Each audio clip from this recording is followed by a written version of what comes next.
Bonsoir, bonsoir, bienvenue à Parlons d'argent du mois d'août 2023 de la communauté de l'école de la bourse. Je suis Monsieur Brice Kouarou, fondateur de l'école de la bourse.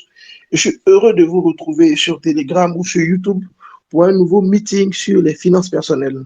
Ce mois d'août, comme on l'a annoncé sur Facebook, on va parler de la gestion financière dans le couple. Comme vous le savez déjà, pour ceux qui sont en couple, l'argent fait partie du top 3 des sujets de divorce avec la sexualité et le fameux manque de communication, on se comprend pas là. Et donc, on peut se demander, pour ne pas que nos couples soient dans des situations difficiles, quels sont les outils ou quelles sont les méthodes ou quelles sont les stratégies pour bien gérer l'argent de le couple, à la fois pour qu'il y ait l'harmonie dans le couple et en même temps pour que le couple puisse, d'un point de vue de l'unité économique, réaliser ses projets. C'est pour cela que ce mois-ci, l'école Abouzou propose ce cadre, ce plateau. Et vous êtes 101 sur Telegram à vous être connectés en direct pour suivre le meeting et je vous remercie pour votre confiance. Donc, comme d'habitude, nos meetings Parlons d'argent sont faits en 3 parties. Il y a une partie, la parole est donnée au public que vous êtes pour pouvoir vous prononcer sur le sujet. Donc, dans ce sens, on va écouter 2 personnes, M. Diabaté Ali et Mme Kofi Kinan, qui vont partager un peu leur expérience et puis éventuellement même leurs réflexions, leurs questions sur le sujet. Et après, le serviteur va intervenir. Ce mois-ci, c'est moi l'invité. Donc, des fois, parlant d'argent, on reçoit un externe. Des fois, ça reste entre nous, dans la famille EDB. Mais ce mois-ci, c'est moi qui vais intervenir. Donc, premier point, la parole au public. Et je donne la parole donc à M. Diabaté Ali. Bonsoir à tous. Comme le coach l'a dit, je suis Diamaté Ali. Alors, je souhaiterais intervenir pour ma petite expérience. Je suis musulman et en islam, il est indiqué que ce soit obligatoirement l'homme qui prenne en charge toutes les dépenses de la famille. Alors, donc, pour ma petite expérience, ce que je fais, c'est d'encourager ma femme à. Bon, elle est commerçante, hein. Donc, j'essaie de lui donner des conseils qu'elle puisse bien s'organiser dans son commerce. Et de côté, je, je m'organise vraiment seul, quoi, puisque je ne peux pas combiner ces revenus et mes revenus. Donc, ce que je fais, j'essaie de gérer la plupart des dépenses de la famille avec mon revenu et je l'accompagne dans son commerce de telle sorte qu'elle soit à l'aise pour prendre en charge un certain nombre d'éléments de son propre gré, puisque je dois absolument prendre toutes les charges de la famille seule. Donc, voilà ma contribution de ce soir. Donc, dans ce cas, comment faire, étant donné que la femme en l'islam ne peut pas, n'a pas l'obligation de contribuer aux charges de la famille. D'accord, ok. Donc, merci déjà. Donc, j'ai pas tout compris parce qu'au début, j'avais été un peu distrait. Mais en islam, la femme n'a pas l'obligation de contribuer aux charges de la famille. Donc, C'est ça. toi, ça te retombe entièrement dessus, mais tu l'aides à faire une activité de sorte qu'elle puisse avoir ses propres revenus et éventuellement te venir en aide. Exact. D'accord, ok. Moi, je ne suis pas musulman, mais je pense qu'on doit avoir des musulmans dans la salle et les retours d'expérience dans la partie 20 minutes qu'on va redonner au public. Peut-être qu'on aura une contribution dans ce sens-là qui pourra aider. C'est vrai qu'on a tous nos religions, mais c'est comme si, je ne dis pas que les religions doivent s'adapter, mais aujourd'hui, ce n'est pas forcément très indiqué que l'économie d'une famille repose sur un seul individu. Ne serait-ce que parce que tu es un mortel comme moi. Donc, tu t'imagines reposer l'économie d'une famille sur un mortel. Si le mortel n'est plus là, que va devenir la famille? Ben, c'est une discussion qu'on pourra faire. Peut-être même tu peux OK. l'inviter à venir écouter. Et puis voilà. S'il y a d'autres musulmans, en tout cas, préparez vos contributions, ce sera sympa. OK. Madame Kofi Marie. Madame Kofi Marie, à vous la parole. Moi, c'est plutôt un problème que j'aimerais exposer, plutôt qu'une D'accord, contribution. Donc, d'accord, mariés tous deux engagé sur des prêts, ce qui fait qu'aujourd'hui, pour subvenir aux charges, tant bien que mal, ça devient difficile. On y arrive, mais après, euh, pour assurer le quotidien, c'est un peu coincé. Donc, on se débat, ça veut dire qu'on n'a pas d'épargne réellement parce que à chaque fois, ton prêt va passer, tu as les dépenses, les charges quotidiennes de la maison, les enfants, le travail et tout. Donc, ça devient compliqué. Et après, moi, je suis pas encore engagée dans les histoires de bourse, etc. C'est ma première participation. Donc, moi, c'est de savoir comment réellement euh, euh, investir en bourse pourrait nous être bénéfique et nous permettre de souffler un peu le temps que nos prêts finissent parce qu'on s'est rendu compte qu'on est dans un engrenage et qu'on n'est pas sur le point de s'en sortir maintenant et on apprend de certaines formations et autres que l'école de la bourse, en investissant en bourse, en ouvrant un compte titre, ça peut te permettre de fructifier ton argent, d'épargner. Moi, j'aimerais savoir comment ça se passe, etc. parce qu'aujourd'hui, c'est vraiment difficile. C'était mon intervention. D'accord, ok, d'accord. Merci beaucoup. Votre cas est un peu différent de son cas. Je veux dire, ça sort un peu du thème d'aujourd'hui. J'ai noté pour après peut-être revenir là-dessus. Mais c'est juste un problème de planification financière. Et tout à l'heure, quand j'ai parlé de l'organisation financière de la famille, peut-être que je vais revenir là-dessus, mais c'est quand, quand on s'engage dans des prêts, dans des projets, il faut les planifier de sorte à ce qu'ils ne nous étouffent pas. Étrangement, on dit ça aux gens toujours, je ne suis pas le premier à vous le dire, mais ils finissent toujours par se faire étouffer par leurs prêts. Donc, c'est pas vraiment dans votre cas la bourse ou même la gestion financière stricte, la discipline qu'on appelle gestion financière stricte qui est en cause, mais c'est plutôt la planification financière. Comment on s'est arrangé pour qu'on engage toutes nos capacités de sorte qu'à un moment donné, on soit complètement étouffé. Vous voyez? Donc, ça, peut-être après, on va se parler. Si vous êtes de l'école, c'est pas de l'école. Peut-être qu'après, on va voir comment se parler, mais c'est de mieux comprendre qu'avant de faire des choses, on a des simulations, on a je gagne ci, tu gagnes ça, si je prends ça, et puis on a ce qui reste. Et ce qui reste doit, comme vous l'avez compris là, nous permettre de vivre sans nous étouffer. Et beaucoup de gens prennent un peu plein d'assurance ici, des prêts là, et puis finalement, ils sont étouffés. Donc bon, on va exposer en tout cas pour la partie gestion financière. Peut-être que vous allez y avoir quelques réponses, et puis après en privé, on va voir comment parler de votre situation précise. Donc, merci aux deux contributeurs. On a fait déjà 8 minutes. Donc, on va démarrer l'exposé de l'invité. Donc, comme je dis, cette fois-ci, c'est moi qui suis l'invité. Mais pour les prochaines éditions, vous pourrez avoir quelqu'un d'autre. Le modèle économique de parlant d'argent n'est pas encore établi. On ne gagne pas encore d'argent. Donc, on ne peut pas payer des gens pour venir parler, malheureusement. Donc, on réfléchit toujours à comment rendre tout ça monétisé de sorte que on puisse vous inviter des gens. Si on peut vous inviter des gens, ça va rehausser le niveau des débats et tout ça. Donc, pour le moment, c'est moi et puis d'autres membres de l'école qui animons la rubrique. Donc, pour ce soir, voilà ce que j'ai prévu pour vous pour le sujet de bien gérer les finances dans le couple. On va le faire en 5 étapes. Donc, ceux qui prennent note, on va le faire en 5 étapes. La première étape sera de comprendre le plan financier des conjoints.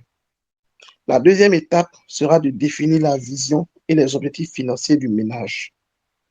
La troisième étape sera de mettre en place l'organisation financière du ménage. La quatrième étape, l'élaboration du budget de la famille, le budget des besoins et le budget des projets et l'assignation des responsabilités. Et la cinquième étape, suivre l'évolution et l'exécution des budgets. Donc, je vais évoquer chaque étape et puis plonger dans les détails pour que vous voyez. Selon moi, les difficultés financières qu'on a dans les couples, et je ne parle pas de difficultés financières dans le sens on manque d'argent, je parle plutôt des conflits, des discordes, sont dus au fait que d'abord, la famille n'a pas défini une vision commune sur les questions de l'argent. Donc, on se retrouve à exécuter deux visions différentes. ma vision, ta vision. Forcément, comme vous le savez, là, si on est dans un bateau et que chacun pagaie dans le sens qu'il arrange, ça ne va pas aller en fait. Mais avant d'en arriver à la vision commune, il y a d'abord de comprendre la vision individuelle des uns et des autres. Et c'est cette vision-là qui est inscrite dans ce qu'on appelle le plan financier intérieur. Qu'est-ce que le plan financier intérieur? C'est votre programmation, ma programmation sur les questions d'argent. Et cette programmation découle de quoi? Elle découle de ce qu'on m'a dit quand j'étais, qu'on nous a dit à nous tous, hein. Quand on était plus petit, les expériences qu'on a vécues, et puis tout ce qui est comme, on dit, comme les maîtres, c'est-à-dire le système, l'école, l'église, en fait l'environnement. Donc, expérience vécue, maître à penser, éducation, tout ça, ça a formé une représentation mentale de l'argent en nous. Et c'est en grande partie ça qui gouverne nos actions. Donc, je vais prendre un exemple pour qu'on se comprenne. Quand vous étudiez Le Loup de Wall Street, vous pouvez retrouver le documentaire sur YouTube. L'individu Jordan Belfort, là, qui a servi à faire Le Loup de Wall Street, là, il existe bien, c'est vrai, le documentaire, il existe bien. Il a bien fait tout ce qu'on dit qu'il a fait. Là. À la base, c'est un juif qui, aux États-Unis, était dans une commune où c'est un peu comme il était du côté des pauvres, je le dis comme ça de façon caricaturale. Et le côté des riches, c'était des protestants banquiers. Donc, il estime en tout cas avoir pendant longtemps dans sa vie été snobé par ces banquiers protestants-là. Donc, il a travaillé dur pour pouvoir gagner de l'argent et tout ça. Et quand il a commencé à le gagner, il a voulu le montrer. Donc, il a payé la première Porsche du quartier, il a fait la première fête de je ne sais pas quoi, et il a passé toute sa vie avec une vie où il voulait comme acheter, je vais le dire comme ça, la reconnaissance sociale. Donc, ceux qui sont chrétiens vont savoir comment on appelle ça. On appelle ça des blessures intérieures. Donc, ces blessures intérieures ont façonné un individu qui avait pour seul but de gagner de l'argent pour acheter une forme de respectabilité dans un monde qu'il estime que ce monde-là l'a rejeté. Ouais. Donc, des fois, vous vivez avec un conjoint et vous ne savez même pas quels sont ses programmes sur l'argent. Donc, vous avez l'impression qu'il fait certaines choses exprès, ou bien inconsciemment, ou bien même de façon malveillante. Mais en fait, ce que je veux vous dire ce soir, c'est que la plupart d'entre nous, pour ne pas dire nous tous, nous sommes portés par des programmes dont on a hérité de notre parcours, de notre enfance, de notre histoire, et qui façonnent et qui déforment malheureusement notre comportement financier, de sorte qu'on se retrouve à faire des choses qui ne conviennent pas, mais dans notre tête là, il faut faire ça. Comme certains l'ont dit dans ce pays, je ne vais pas revenir là-dessus, c'est notre tour maintenant, vous allez nous sentir dans ce pays. Comme si l'argent était juste un moyen de s'affirmer socialement plutôt qu'une ressource pour faire face à nos besoins. Donc, vous pouvez voir du désordre dans la vie de quelqu'un et vous dire, ah, il ne sait pas gérer ou je ne sais pas quoi. Mais en fait, ça n'a pas vraiment lien à la gestion ou à la technique. Ça a lien à ça a à voir avec sa psychologie, avec ses blessures intérieures. Et à l'opposé, vous avez aussi la même chose auprès de gens qui ont souffert et qui, de fait, sont très durs avec l'argent. Parce qu'ils en ont manqué, ils estiment que un petit truc net, c'est un gaspillage. Toi, tu aimes gaspiller l'argent. Donc, ils ont manqué d'argent quand ils étaient petits. Dans l'âge adulte, ils n'en manquent plus. Mais ils sont toujours dans la psychologie du manque. Ils vivent toujours en comptant, mais étant très près de leur sou pour ne pas qu'ils s'en aillent, parce qu'ils se disent que je peux manquer. Donc, que ce soit ceux qui gaspillent pour affirmer socialement ce qu'ils sont devenus et que ceux qui sont très accrochés à l'argent, tout ça, ce sont des extrêmes qui impliquent de notre part de la, j'ai envie de dire, de la compassion, voilà, de la compassion, et puis de l'accompagnement vis-à-vis de nos conjoints. Donc, on avait déjà fait une séance, la 8e séance de parlant d'argent sur les piliers de la santé financière où j'avais évoqué ce problème du mindset là. Donc, ça déteint dans le comportement de chacun de nous et donc ça déteint dans notre comportement financier dans le couple. Donc déjà, pour avoir une harmonie financière dans le couple, il faut déjà prendre de la hauteur sur le comportement financier du conjoint et comprendre quel est le plan financier qui est en train de se jouer. Quels sont les programmes qui sont en train de se jouer? Est-ce que mon conjoint là, il ne gaspille pas parce que? Est-ce qu'il n'est pas radin parce que? Et puis, bien, il y a d'autres formes de déviation que vous pourrez trouver si vous-même vous observez bien. Et à partir de là, maintenant, on va commencer à comprendre. Et comprendre va nous permettre d'aider l'autre à prendre de meilleures décisions dans le temps présent. En se disant que ma famille se construit aujourd'hui, elle a besoin d'un homme ou d'une femme sage. Et donc, je dois pouvoir sortir de ce schéma parental-là ou ce schéma social-là qui n'est pas forcément le bon. Donc, première étape, comprendre le plan financier intérieur du conjoint pour ne pas lui reprocher, mais l'aider comme dans un processus de guérison intérieure à faire face à la vérité. Et la vérité, c'est que la famille a besoin de ressources pour se réaliser. Ou bien la famille a besoin de jouer un peu de la vie.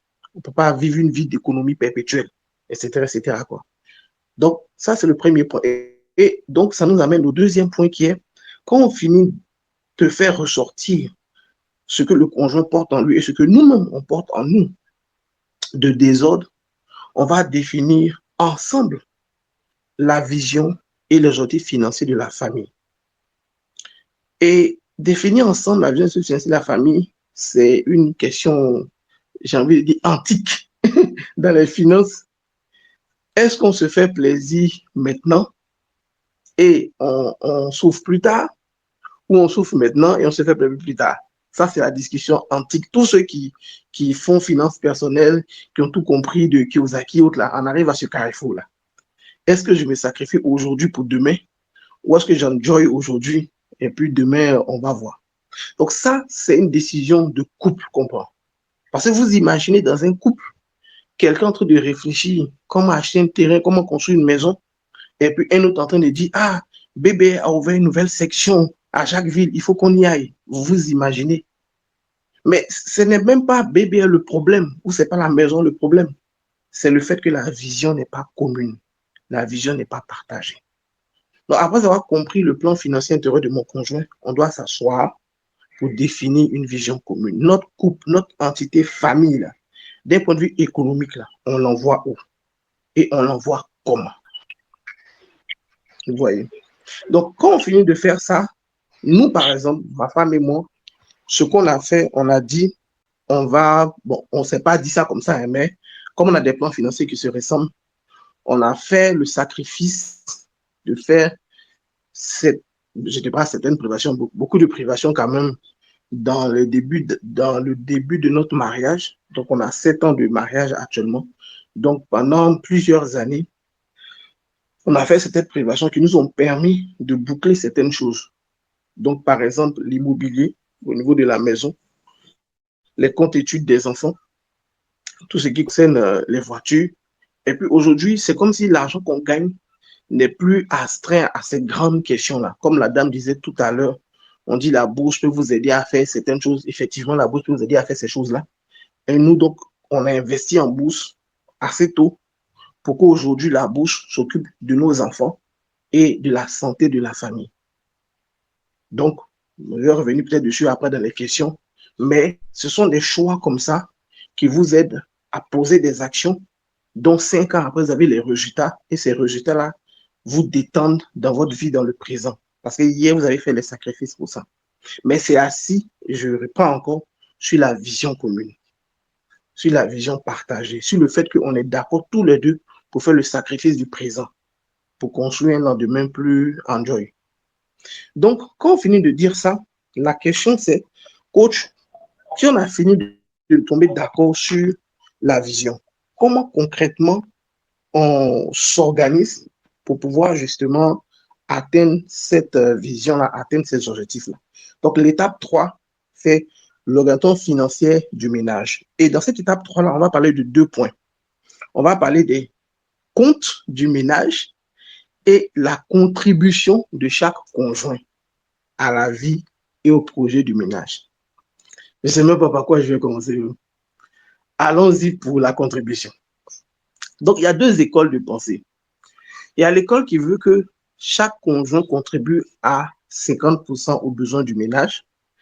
Et il y a une autre école qui veut que les conjoints contribuent au prorata des ressources dont ils disposent. On va parler rapidement des deux. La contribution à 50-50 découle simplement de la perception du couple occidental qui veut que les deux conjoints soient comme des coéquipiers dans le ménage. Donc, ça part même pour ceux qui vivent en Europe depuis l'époque de la drague. J'invite quelqu'un, mais elle paye la moitié de l'addition. Pour lui redonner quand même cette liberté-là de je contribue à moitié à la marche de notre couple.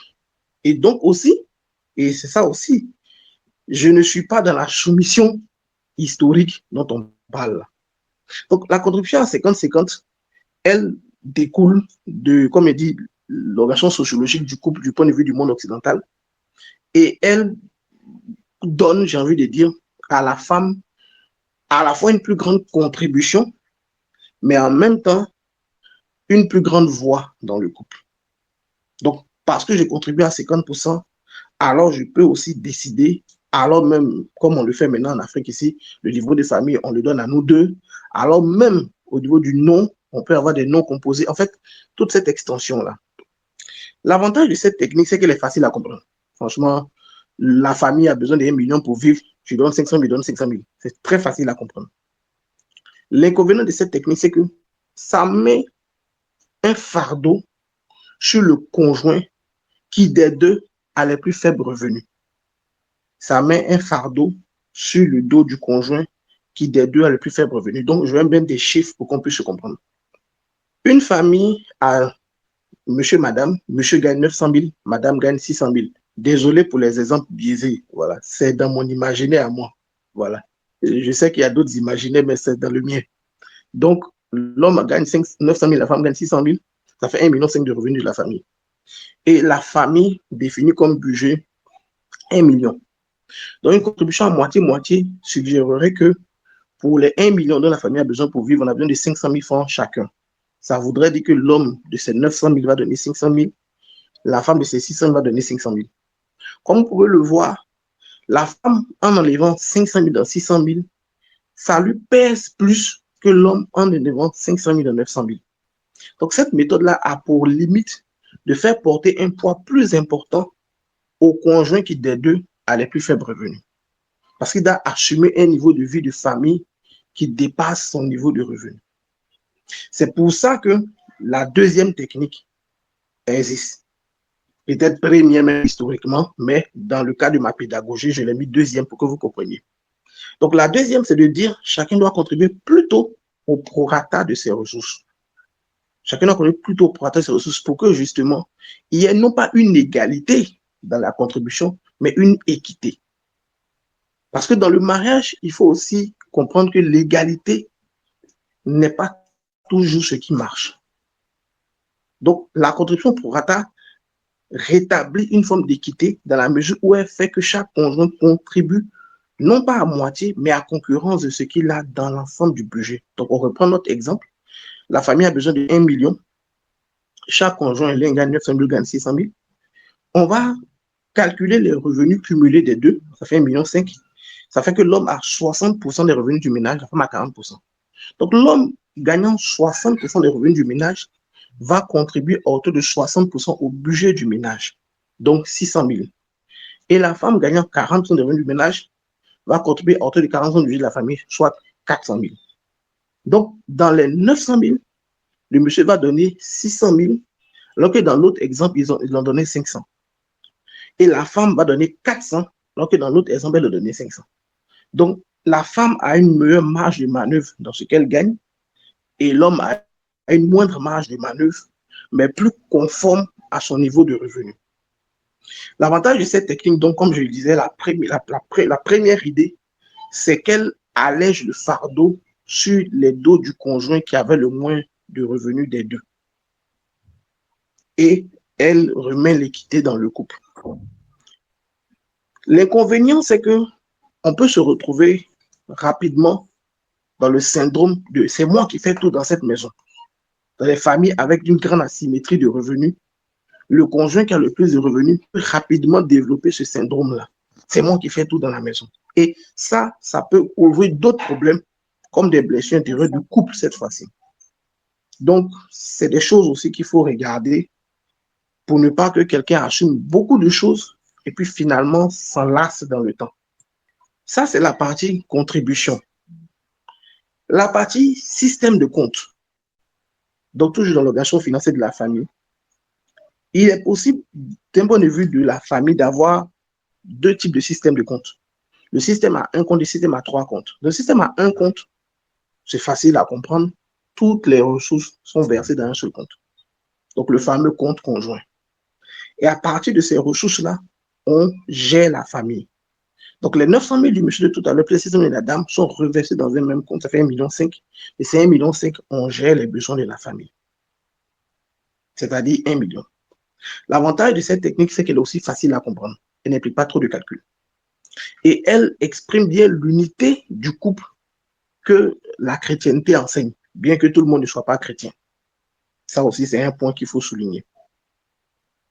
Mais en même temps qu'elle fait ça, et puis bon, il y a d'autres avantages très pratiques.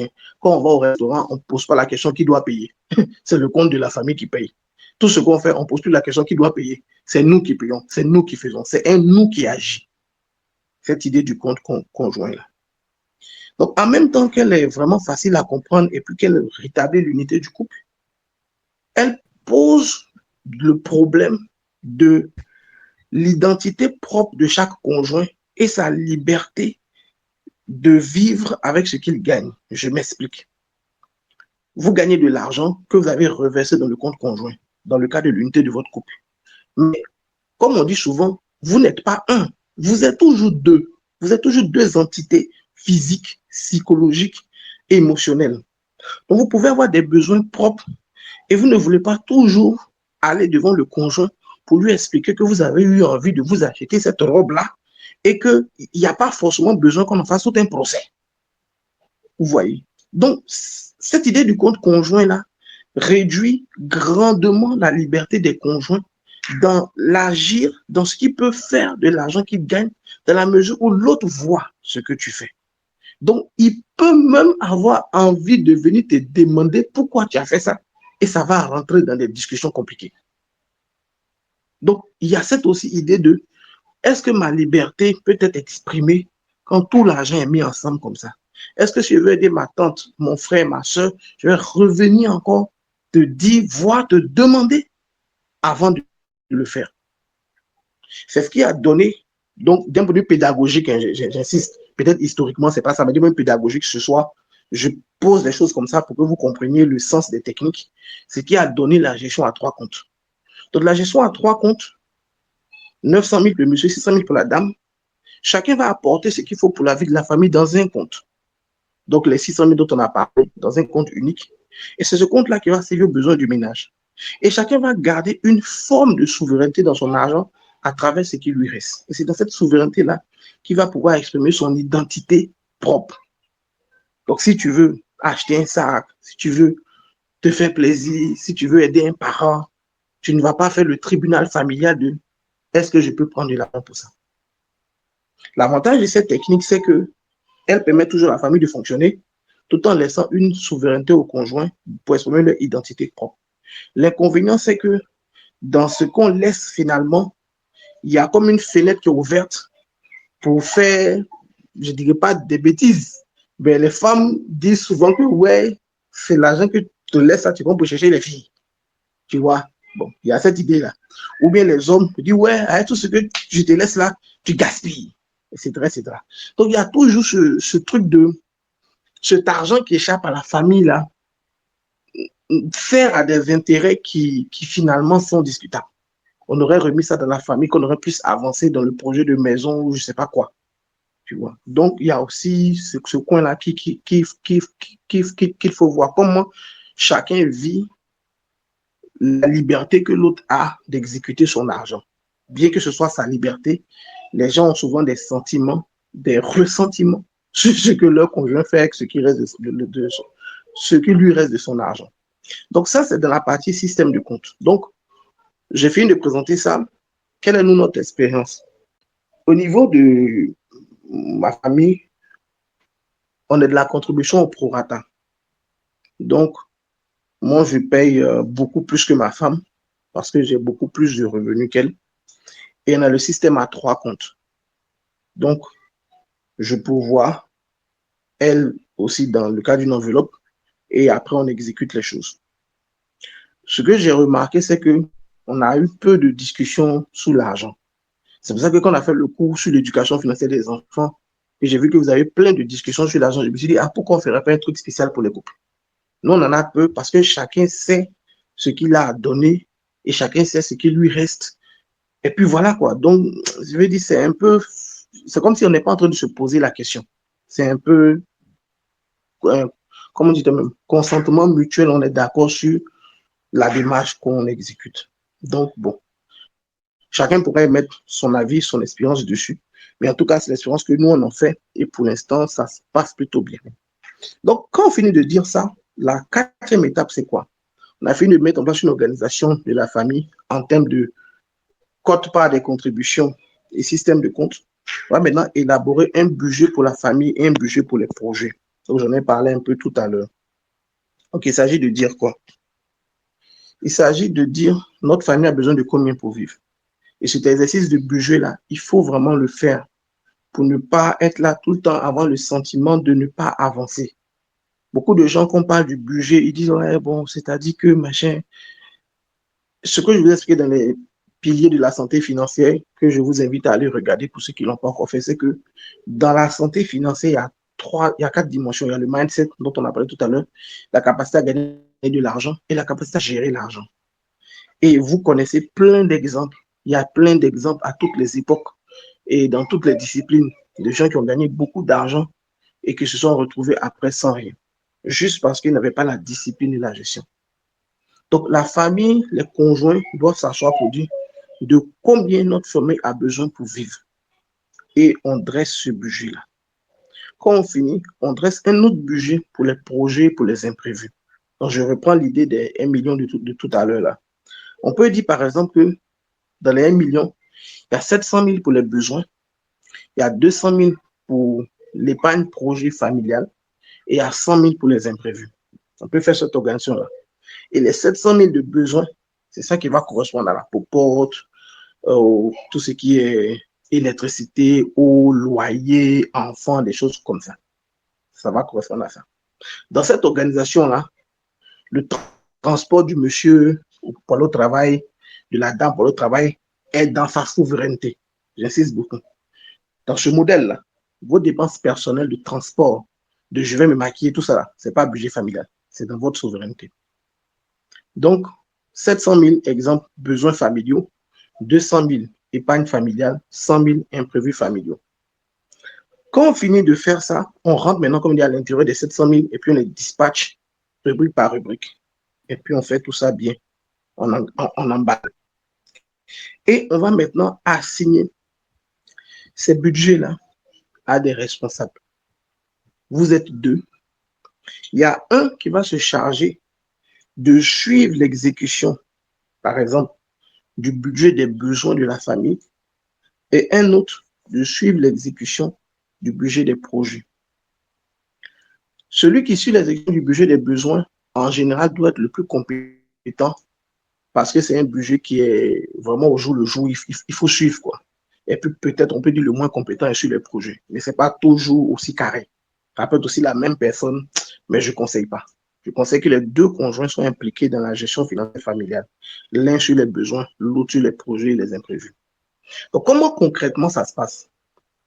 La personne qui gère les besoins va suivre, comme je dis, au jour le jour, l'exécution des budgets et à la fin du mois, pourra faire un bilan en disant à l'autre conjoint que j'ai remarqué que le courant, par exemple, a évolué. On avait budgétisé, dans notre cas, par exemple, on payait 20 000 francs par mois. On est en prépayé à Bergerville. Et le mois de juillet, j'ai dû payer 35 000. Pourquoi? Parce que le père Ado a augmenté le courant en Côte d'Ivoire.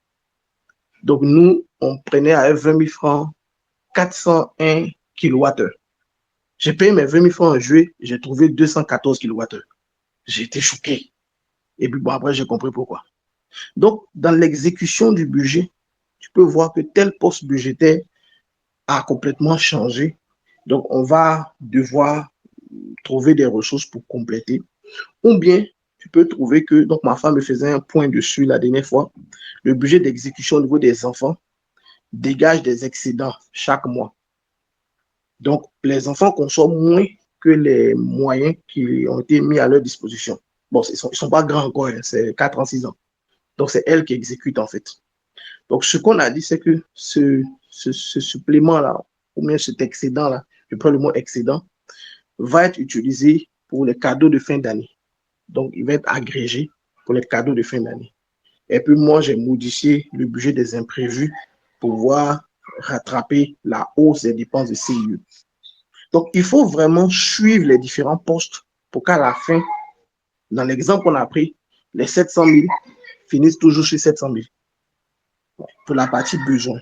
Pour la partie projet, l'exécution des projets, on doit aussi suivre et rendre compte à l'autre pour que celui des deux conjoints, parce qu'il y a toujours dans l'argent, il y a toujours un qui est plutôt sage, un qui est plutôt sceptique. Celui des deux qui est sceptique, là, il voit pourquoi on se force, pourquoi on fait tout ça. Et je reviens maintenant à mon exemple sur la bourse. Moi, ma femme n'est pas investisseur en bourse, comme vous le savez. C'est quelqu'un de normal. Elle n'a pas connu tout ça là, comme vous. Donc, quand j'ai dit qu'on va ouvrir un compte type pour les enfants, elle était quand même un peu sceptique.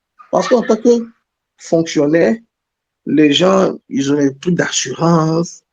Il y a une tante, même chaque fois qu'on va la saluer, elle dit, vous avez ouvert le compte d'épargne des enfants? Puis ma femme, elle regarde d'un coin de l'œil. Donc, elle est vraiment dans la tradition normale, quoi. Épargne, assurance et tout. Donc, moi, j'ai eu la possibilité de dire non, on va faire plutôt un compte titre pour les enfants en 2018. Et comme vous le savez, le compte titre s'est comporté normalement. Et aujourd'hui, la bourse génère les revenus pour assumer les études des enfants. Donc, imaginez-vous l'an passé, comment j'étais confortable. Elle a dit, chérie, le compte titre des enfants a dégagé telle somme qui prend en charge 90% de la scolarité des enfants. Bien sûr qu'elle était très heureuse et elle a commencé à comprendre. Et cette année, elle a vraiment très bien compris au point qu'elle m'a dit d'y aller à fond sur la bourse. Parce que je vous informe, je ne suis pas encore à fond. Voilà. Je n'étais pas à fond même d'ailleurs. Mais je vais corriger ça en 2024. Donc, aujourd'hui, quand tu gères le budget des projets, tu dois pouvoir repartir vers l'autre conjoint pour dire, on s'est privé pendant 1 an, 2 ans, 3 ans pour faire telle chose. Voici le résultat de la chose. Pour que l'autre comprenne que la discipline de gestion, ce n'est pas une discipline dans le vent. Ce n'est pas on se prive pour on se prive. C'est comme les bilans qu'on demande à nos politiciens. Là. On doit pouvoir avancer sur les grands chapitres de la vie de la famille. Et ces chapitres-là sont l'immobilier d'habitation, les enfants, tout ce qui est moyen de locomotion, tout ce qui est assurance retraite, prise en charge des parents. Donc, il faut que celui qui gère les projets puisse dire, ah, on a bouclé l'assurance concernant tout ce qui est épargne funéraire des parents. Donc, on est là, on vit, mais on sait que si nos parents meurent, on peut les enterrer. On est là, on vit, mais on sait que si nos enfants doivent aller à l'école, on peut les scolariser, etc., etc. Donc, ça, c'est celui qui gère la partie projet. Donc, voici un peu petite contribution, relan un peu personnel sur notre organisation financière familiale. C'est elle plutôt qui gère les besoins, c'est moi plutôt qui gère les projets, à l'exception de CIE-SODECI. Donc, ça, c'est concernant la 4e étape. Donc, voilà, assigner les responsabilités, ça, c'est la 4e. Et la 5e, suivre l'évolution et l'exécution des projets. Donc, c'est ce dont on vient de parler. Donc, il ne faudrait pas qu'on donne des ressources pour donner des ressources. Il faut qu'il y ait un responsable et un rendu, par exemple, à la fin de l'année ou à la fin de plusieurs années pour les grands projets, pour que l'autre puisse s'engager. Donc, voici un peu, mes amis, j'ai essayé de respecter le temps. On est à 40 minutes de notre meeting. Donc, je vous remercie et on va maintenant prendre vos questions sur le sujet. Il y a 217 participants. Merci beaucoup pour tous ceux qui nous rejoignent. 217 participants. On a 20 minutes. Quelles sont vos questions ou contributions sur notre réflexion de ce soir? Gestion financière dans le couple. J'ai fini mon exposé. Donc, je suis en même temps intervenant, modérateur, tout ça là. Donc, je reprends ma casquette de modérateur. Donc, s'il y a des questions et des contributions, c'est le moment. Allô? Allô? Oui, bonjour, monsieur Kwao. Bonjour, monsieur Dominique Plé. Oui, on aurait bien voulu vous applaudir pour ce brillant exposé, hein, mais malheureusement, les micros sont fermés. Donc, c'est juste ça. Merci, en tout cas, heureux que vous ayez apprécié. Donc là, vous avez fermé le micro à nouveau. Vous n'avez pas de contribution, question. Allô? Allô, c'est qui parle? Allô, je suis Madame Touré, c'est pas sur moi. D'accord, allez-y. Je suis tellement contente parce que vous avez tellement bien détaillé. En tout cas, merci pour le travail abattu. Maintenant, moi, ma contribution, j'ai d'abord mon avis à donner. Moi, je pense que tout ce que vous avez dit, c'est vrai, mais en réalité aussi, il faut que ça se fasse dans la confiance. C'est parce que souvent, il n'y a pas de confiance qu'on n'arrive pas à établir certaines règles et à les respecter. Parce que nous, les femmes, quand on est fâchées, on ne respecte plus hein, le côté financier. il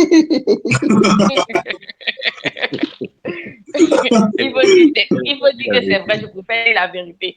Souvent, on établit des règles, mais quand on est fâché par rapport à certaines choses, on dit, bon, on ne fait plus. Tu as de l'argent, tu peux le faire. Donc, bref, ça, c'est ma petite contribution. Maintenant, pour la question. Allez-y. Moi, ma question, c'était au niveau des comptes titres pour l'éducation des enfants. Comment est-ce que... C'est-à-dire que moi, j'ai déjà mon compte titre personnellement. Et actuellement, je suis en train de faire on va dire, mes premiers pas. Et donc, je dois convaincre avant que monsieur investisse. Je ne sais pas si vous comprenez. C'est-à-dire que moi, je suis en train de faire quelque chose que je ne maîtrise pas. Moi, je suis en train de faire un peu. Il faudrait que j'ai quand même de bons résultats avant que lui s'investisse. Donc, dans ce cas-là, comment est-ce que moi, je peux faire? C'est-à-dire que je me demande, je veux ouvrir un compte titre les enfants. Quelle sera la proportion? Comment on investit? Comment est-ce qu'on décide de mettre? Quel argent on décide de mettre dedans? Je ne sais pas comment poser ma question. D'accord, ok. D'accord, ok. Ce que je peux vous dire déjà, par rapport à l'organisation financière familiale que j'ai évoquée, dans votre organisation, est-ce que vous avez tout mis ensemble? Ou bien vous avez votre propre souveraineté? Non, chacun. Donc, vous avez une gestion à 3 comptes. Oui, on va dire, oui. D'accord. Donc, votre souveraineté, là, est-ce que vous devez lui rendre compte de ça? Bon, non. D'accord, ok. Maintenant, est-ce que donc, si vous devez lui rendre compte, vous avez besoin qu'il soit d'accord pour que vous ouvrez un compte pour les enfants? Je ne sais pas si vous voyez là où je veux en venir. C'est-à-dire que factuellement, s'il n'a rien à dire de ce que vous faites de votre partie, vous ouvrez le compte des enfants, vous exécutez. Et le résultat qu'il aura va lui donner à la fois une raison de comprendre et en même temps un soulagement pour la famille. Mais bon, c'est vrai aussi que ça vous fait porter le poids des études des enfants, mais je dis, ça reste vos enfants, donc vous n'avez pas l'impression de vous sacrifier, quoi. Je ne sais pas si vous me comprenez. Oui, je comprends. C'est-à-dire que je ne dis pas de prendre forcément tout le fardeau, hein, mais si vous avez une capacité que vous ne pouvez pas dire ici parce qu'on est sur on est sur YouTube, hein, les gars. Quand on va finir là, ça restera sur YouTube. Donc, on est sur YouTube. Donc, ma femme me vient de m'interpeller de ne pas dire le nom des gens. Je veux dire, je dis, Madame Touré, c'est tout.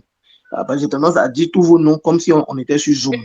Là, on est sur Telegram et on sera sur YouTube. Donc, ce que je peux vous dire, c'est que déjà, pour exécuter l'idée, vous n'avez pas besoin de toutes les ressources de la famille. Vous ouvrez un compte titre, vous prenez la ressource que vous pouvez, vous exécuter. Vous aurez un résultat, puisque nous, notre activité donne des résultats chaque année. Donc, vous vous formez en 2023, vous exécutez tout. En 2023, vous avez le premier dividende. En 2024, vous avez des dividendes plus importants. Et ces dividendes plus importants-là peuvent correspondre à un poste de dépense qui sera, comment je peux dire ça même, concret, parlant pour votre mari. Je vous prends un exemple. Nous, on est en prépayé sur CIE, comme j'ai dit là. On payait 20 000 francs par mois. On est passé à 35 000. Donc, si vous prenez 35 000 fois 10, ça fait 350 000, plus 2 mois, ça fait 420 000. Donc, imaginez-vous, vous avez la même situation que nous. Votre mari, il doit payer la CE chaque mois 35 000, il a ça dans sa gamme, tout. Et puis le 1er janvier, vous dites, ah chérie, j'ai fait un cadeau, j'ai payé toute notre consommation CE pour l'année 2024. Il va vous regarder bizarrement. Ouais, j'ai fait ça. Mais comment tu as fait ça?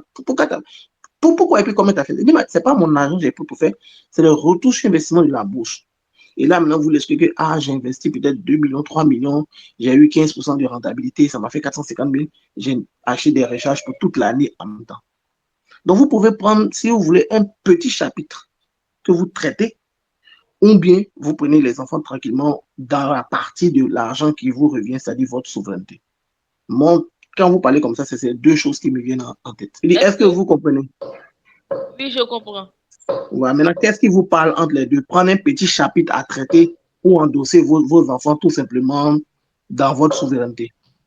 Un petit chapitre là, je n'ai pas bien saisi. Non, je veux dire, moi j'ai pris l'exemple de la CIE chez nous.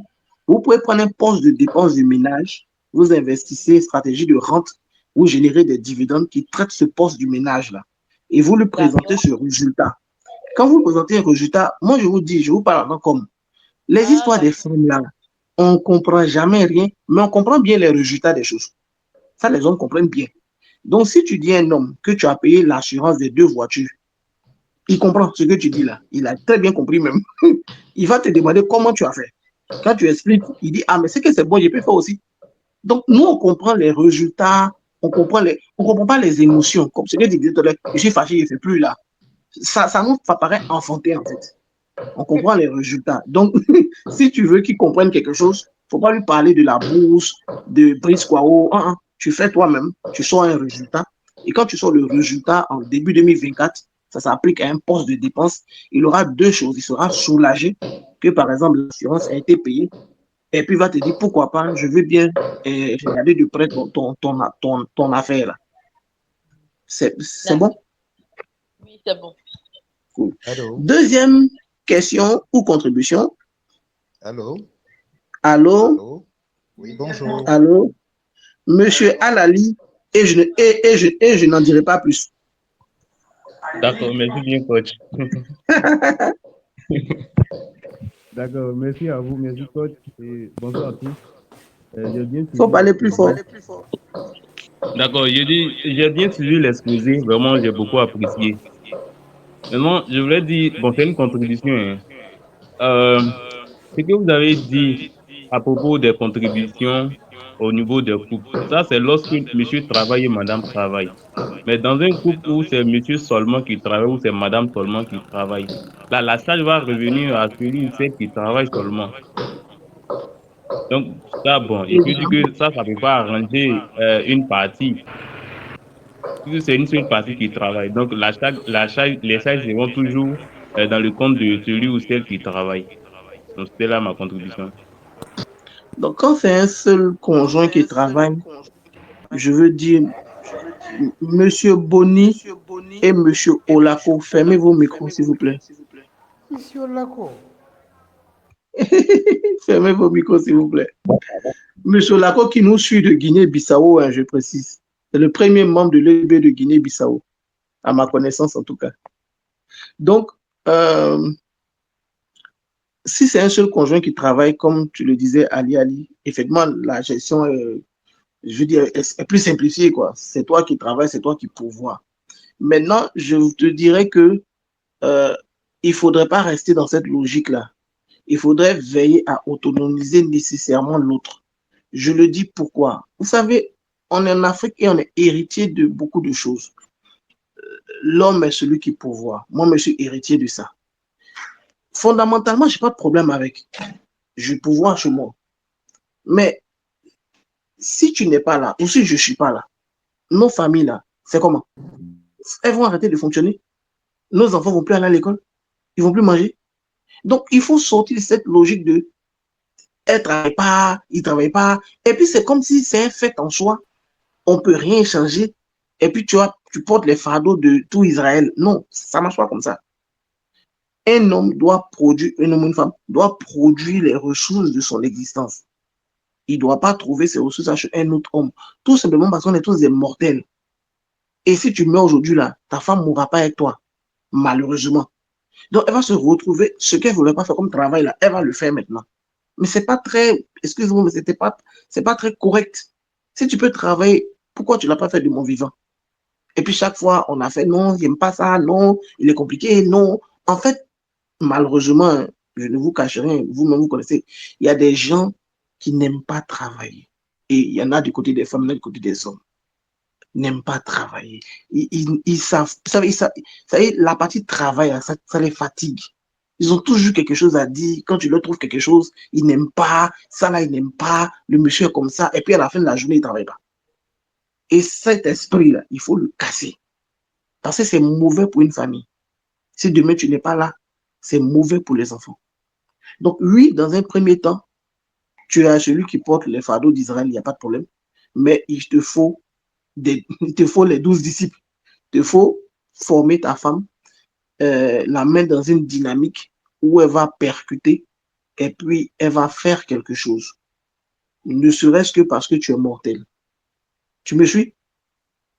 Oui, je vous suis, coach. Voilà. Donc, dans l'immédiat, il n'y a pas de solution miracle. Tu portes tous les fardeaux d'Israël, mais tu dois la mettre dans un processus. En aucun cas, un humain ne doit être là et puis se lever le matin jusqu'au soir, il ne fait rien, puis c'est un autre humain qui s'en occupe. Ça, là, quand l'humain là, meurt, là, ça finit mal pour l'autre. Parce que l'autre n'a jamais appris à travailler. Il ne s'est jamais mis dans une logique de je dois travailler. Et plus ça avance, il ne faut pas penser que la personne comprend. Hein. La personne sera de plus en plus lourde. C'est-à-dire, si c'est à 40 ans, tu dis qu'il a des travaux, alors qu'il n'a jamais travaillé, tu veux qu'il fasse avec quelle énergie? Il n'a jamais fait ça. Donc, le plus tôt quelqu'un est dans un mouvement d'action, mieux c'est.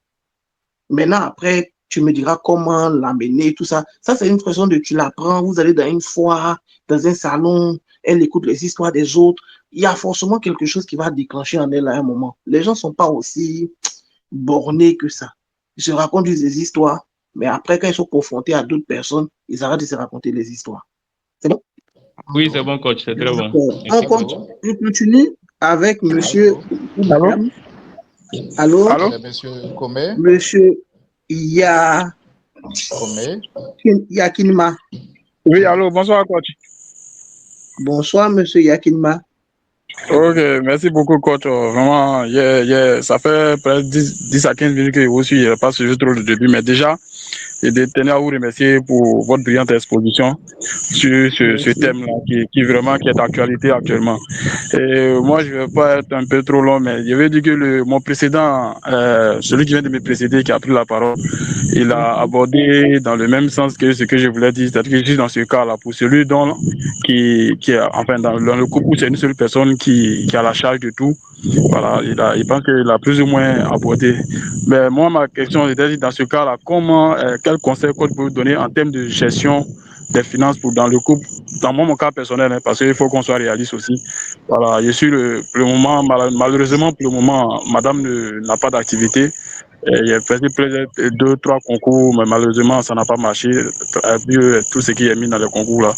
Donc actuellement, elle ne fait pas d'activité. Donc du coup, tout est à ma charge. Et donc le conseil que je voulais demander au coach, c'était comment faire, comment dire ça. C'est-à-dire que budgétier par rapport au projet, je dois occuper il y a des projets personnels, projets communs. Il y a les enfants qui vont bientôt partir à l'école pour le moment. Dieu merci, il y a les enfants à bas âge. Mais déjà l'année prochaine, l'année prochaine, le premier il ira à la maternelle. Il y a ça. Et je rappelle aussi que j'ai un compte titre. J'ai été un de vos élèves, bien entendu. Voilà, donc la semaine dernière, vous avez produit un audio concernant ne négligez pas les faibles choses, comment on appelle ça? Commencement. Les faibles commencements. Et cet audio, aujourd'hui, ça fait 3-4 jours, il ne fait qu'écouter cet audio parce que je suis dans ce cas-là. Voilà. Donc, c'est le moment, ma source de, je vais dire, en dehors de mon salaire, c'est dans l'EDB dans la bourse que j'ai investi pour le moment. Mais j'ai fait petit à petit. Donc, quand j'ai écouté l'audio la dernière fois, non seulement ça m'a permis de savoir que je suis sur la bonne voie, mais que je ne dois pas baisser les bras. Et donc, je veux savoir dans ce cas, espère ça, où je suis le seul qui apporte comment bien gérer ses finances par rapport à répondre à tous ces besoins-là, quoi. D'accord, ok. Comme tu le constates toi-même là, ça c'est un sujet qui est un peu différent. On a fait ça en mai.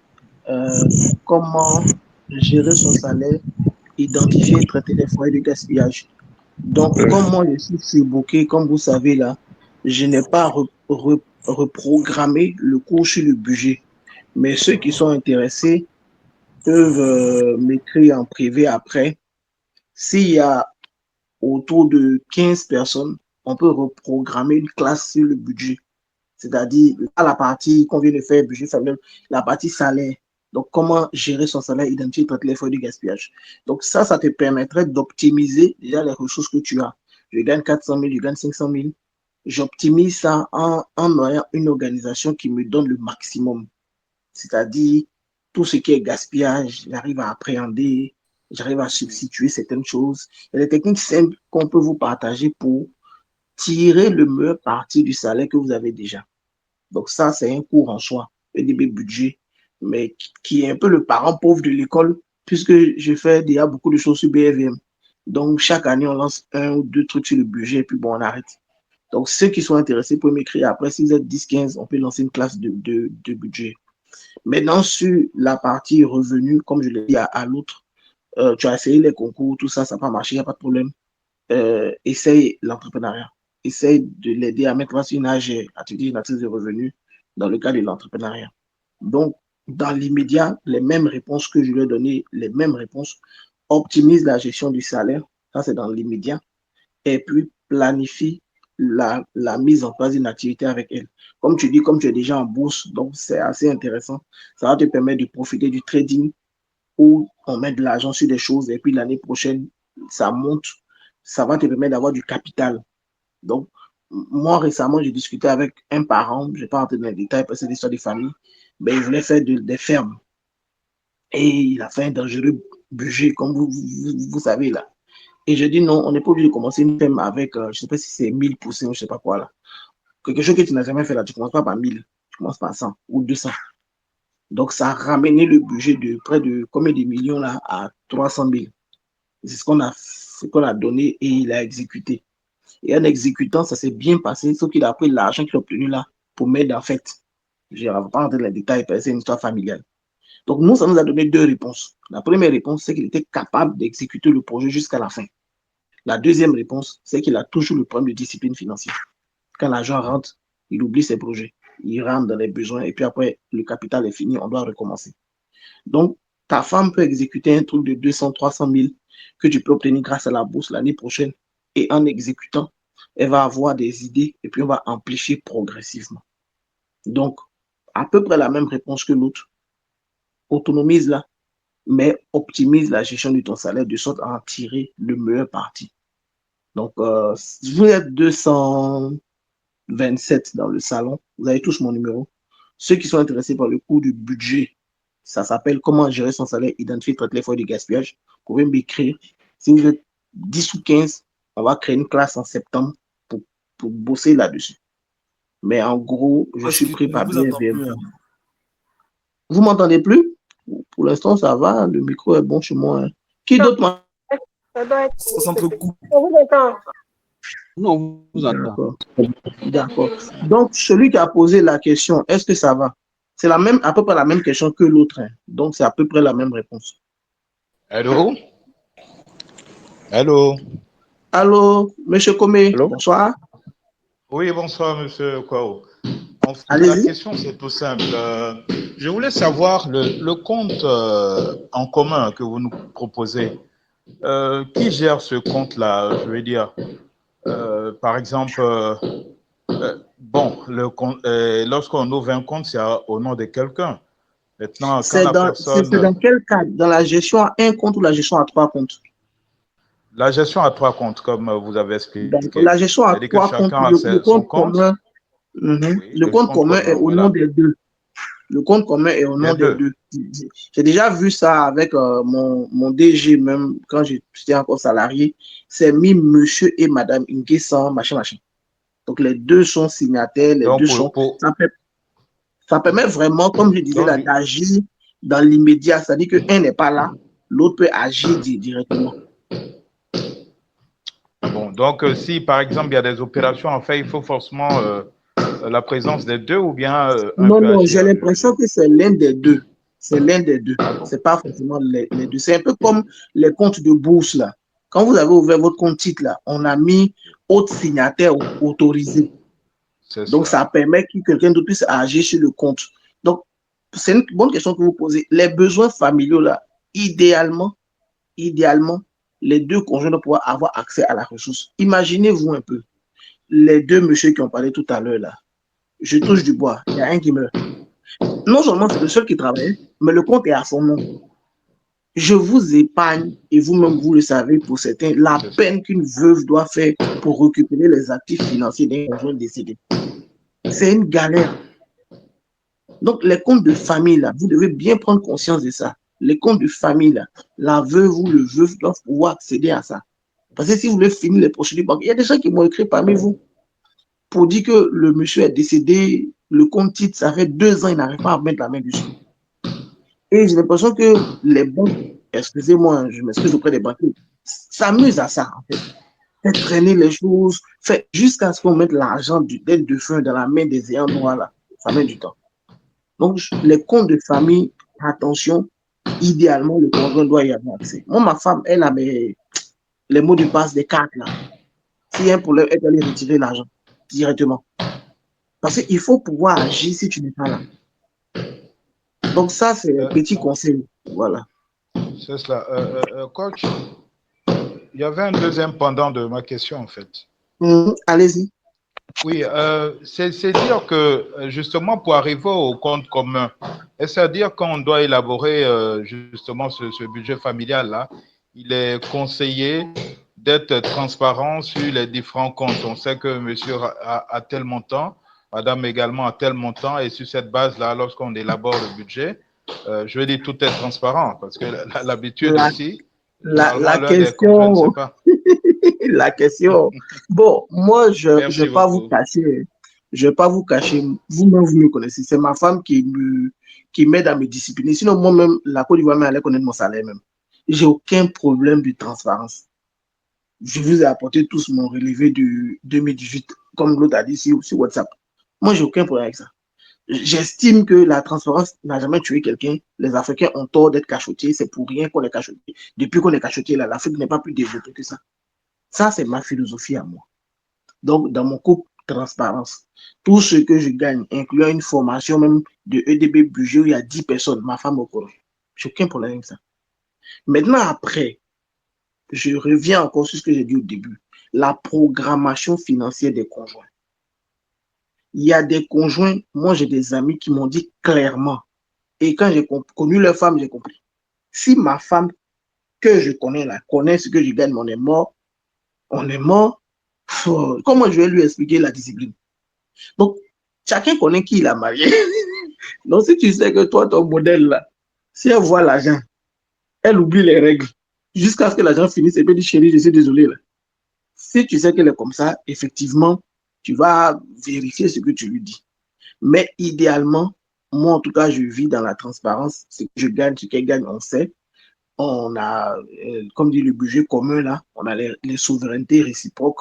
Et puis, on fait même ce que chacun fait des souverainetés. Donc, pour te donner une idée, on fait même. C'est juste que si quelqu'un doit acheter un cadeau pour donner à l'autre, bien sûr, il ne va pas lui dire. C'est quelques mois après, il va dire, ah, l'argent que j'avais mis là, c'est ça, il peut faire ton cadeau. Ah, mais tu as trop dépensé, des choses comme ça. Mais on sait à peu près quoi, ce qui reste à chacun. Et quand elle veut faire un permis de conduire, quand moi je veux aller, je sais pas, faire je sais pas quoi, en fait, on fait à peu près. Donc, je veux dire, maintenant, nous, il y a le type de couple qu'on est, un couple chrétien. C'est pour ça que je disais à l'autre que tout le monde n'est pas chrétien. Donc, il faut aussi mettre en balance tout ça. Mais, idéalement, c'est la transparence. Tu vois, maintenant, après, tenez compte du type de conjoint que vous avez avant de lui dire certaines choses. Donc, M. Comé, quand tu regardes ton femme, on peut lui dire ou bien... Ça va pas de ça en privé. D'accord, cool. C'est noté, merci coach. Merci beaucoup. Cool. Donc, j'ai vu Madame Jeanne. Bonjour, coach.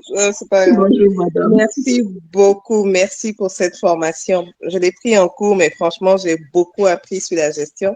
Et je voulais déjà commencer par les contributions. Par rapport au monsieur qui vient de parler là, effectivement, c'est pas très compliqué d'ouvrir un compte conjoint. Si vous avez déjà un compte à vous, il faut juste envoyer les papiers de madame. Et puis, voilà, ils vont pouvoir vous créer un compte conjoint, lui donner à elle aussi une carte magnétique pour qu'elle puisse faire des retraits. Elle peut même avoir à elle son code. Vous avez à vous également votre code et puis vous avez accès au compte tous les deux. Donc, c'est pas très compliqué parce que mon mari et moi, c'est ce qu'on a fait. Et puis, par rapport à la dame qui parlait elle voudrait encourager son mari à investir, je voudrais donner un témoignage, le coach étant témoin. Il y a à peine 2 ou 3 semaines que j'ai intégré le EDB Assistance et puis j'ai reçu des dividendes CIB. Je les ai reçus en début de cette semaine. Et mon mari qui était très sceptique, il ne voulait pas, c'est ce moment qu'il découvre que en fait, j'ai fait les cours avec EDB et que finalement, j'ai commencé à payer des comptes et je lui montre les dividendes. Et ce matin, il me dit, mais écoute, moi, je vais t'en donner pour que tu puisses ajouter à ce que tu vas utiliser pour payer les comptes titres. Et par rapport à E2B Capital, écoute, je veux même qu'on puisse participer au double. Je lui ai juste dit, non, c'est juste un terrain qu'il va y acheter. C'est intérêt, pas investisseur. Voilà, un terrain pas investisseur. Il dit, mais non, on prend 2. Je dis, non, on va en prendre un parce que c'est ce sont les clauses du contrat. En fait, pour dire qu'il faut juste y mettre. Et comme le coach a dit là, les hommes, ils ne comprennent que les résultats. Ils veulent voir les résultats. Quand c'est fait là, franchement, ils seront les mêmes à vous propulser, à vous aider dans la transparence. Maintenant, coach, moi, j'ai une question. Merci déjà pour les 2 retours. Mais non, on vous remercie. On remercie toute l'équipe. Franchement, en si peu de temps, on apprend beaucoup. On a une nouvelle vision de la vie. On se rend compte qu'on a fait tellement de gaspillage. Et puis, je vous assure qu'on ne peut que vous dire merci, quoi. Merci parce qu'on gaspillait tellement d'argent donné à qui voulait. Moi, j'ai acheté beaucoup de terrain, mais jusqu'à ce jour, je n'ai pas d'ACD. Ça fait 2, 3, 4 ans. Et là, aujourd'hui, c'est carrément différent. Merci infiniment. Merci. Moi, ma question, coach, c'est est-ce que c'est possible d'avoir une application, je ne sais pas, une application ou alors, je ne sais pas comment dire ça, quelque chose avec Excel pour pouvoir gérer, par exemple, les besoins familiaux. Parce que le problème qu'on a, c'est vraiment les mises à jour, là. Après, on se rend compte qu'il faille changer certaines lignes, les montants ont changé, ça devient difficile, on a de la paperasse, on ne sait plus comment organiser, puis on laisse tomber. Alors que peut-être qu'il ne le faut pas. Est-ce que c'est possible d'avoir quelque chose qui puisse nous aider à automatiser, à faire des updates assez vite dans ce sens-là? D'accord, ok.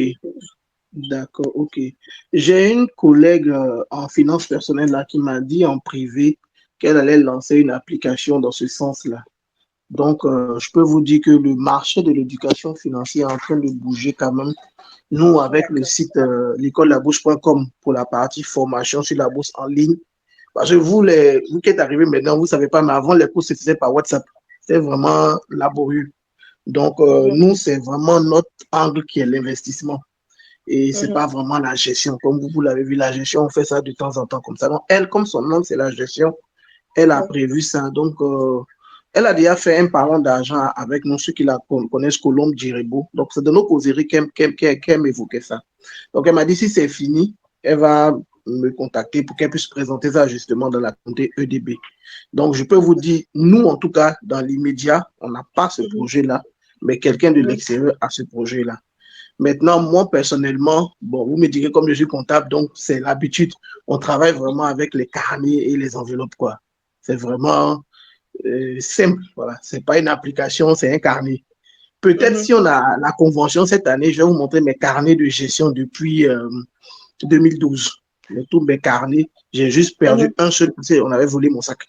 Mais sinon, c'est vraiment simple, quoi. Tu as ton carnet, tu mets budget du mois d'août et les différentes rubriques.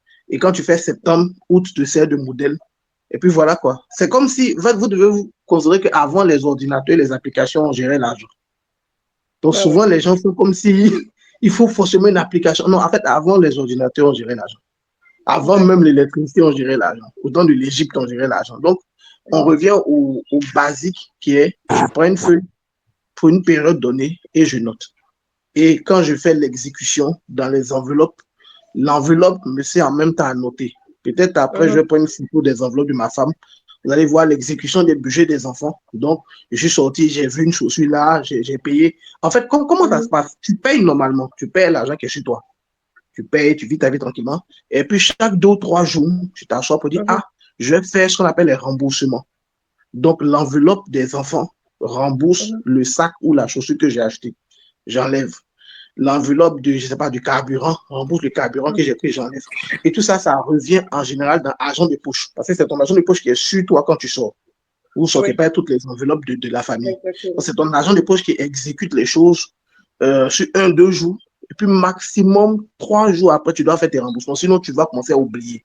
L'un des problèmes que vous avez, c'est que vous exécutez trop longtemps sans noter. Sinon, nous tous, on oublie. Hein. Mais sauf que après 2 ou 3 jours, tu te rappelles à peu près des choses. Et puis, le reste, ça, Joe, c'est ton argent. Donc, moi, je dis toujours à ma femme, j'ai fait mes comptes. Il y a 5 000 qui manquent. Quand ça chauffe ma tête, je mets ça dans l'argent de poche et puis j'avance. Mais au moins, les grandes rubriques, là, doivent être placées.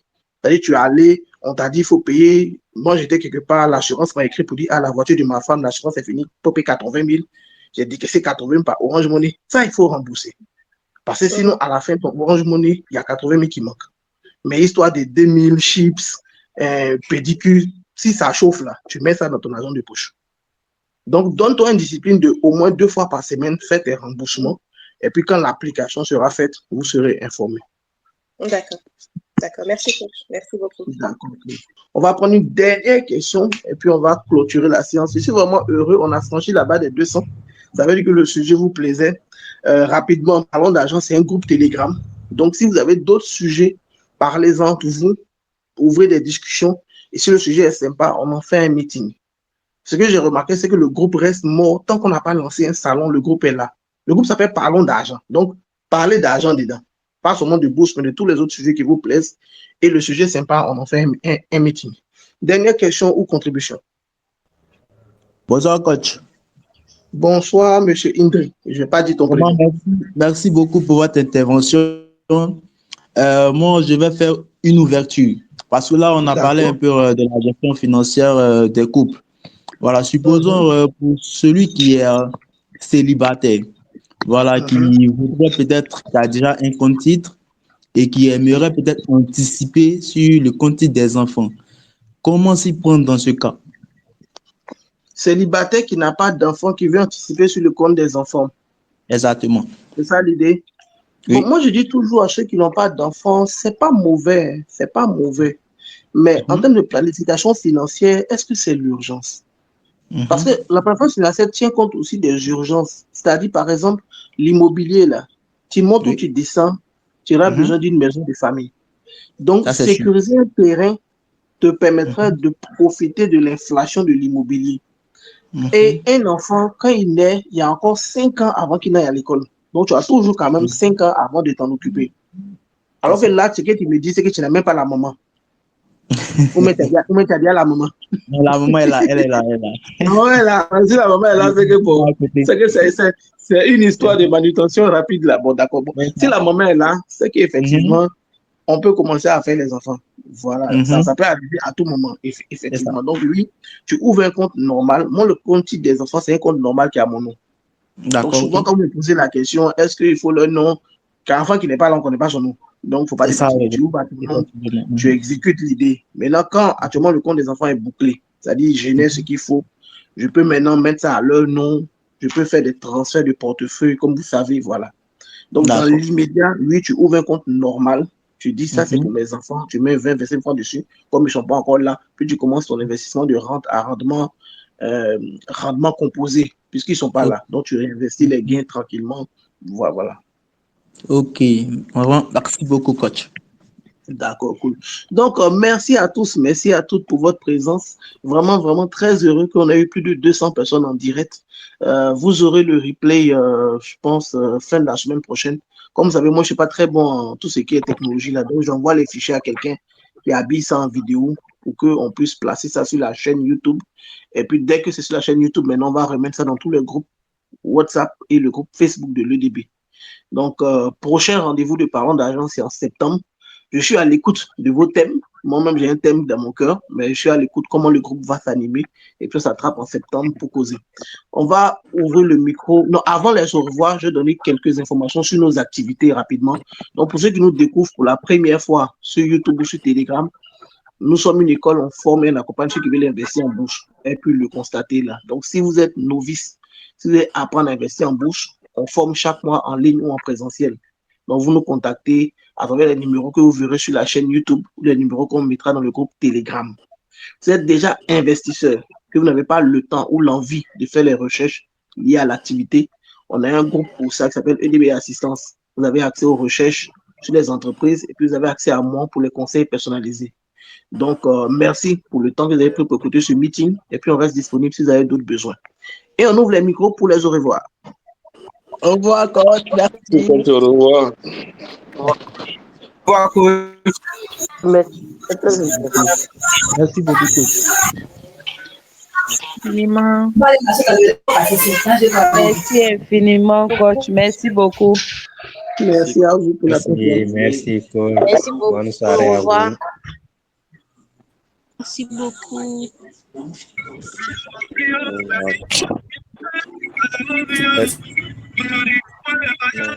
Merci la prestation de Madame. Merci, coach. Quadio. Merci beaucoup. Merci. Merci beaucoup, coach. Merci. Coach. Go, coach.